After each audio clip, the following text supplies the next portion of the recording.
இப்படி ஆயிடுச்சு. இந்த தடவை அவன் கண்டிப்பா ஜெயிக்க போறதில்ல. தள்ளுங்க. சீக்கிரமா எந்திரிங்கப்பா, இல்லனா அந்த பார்ட்டிக்கு நம்ம போக முடியாது.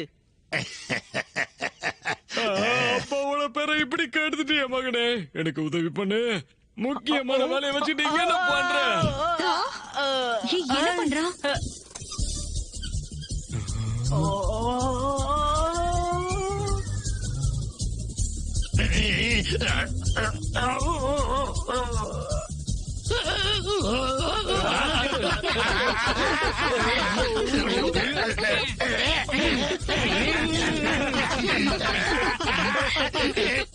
எனக்கு முயல்ல பயம்.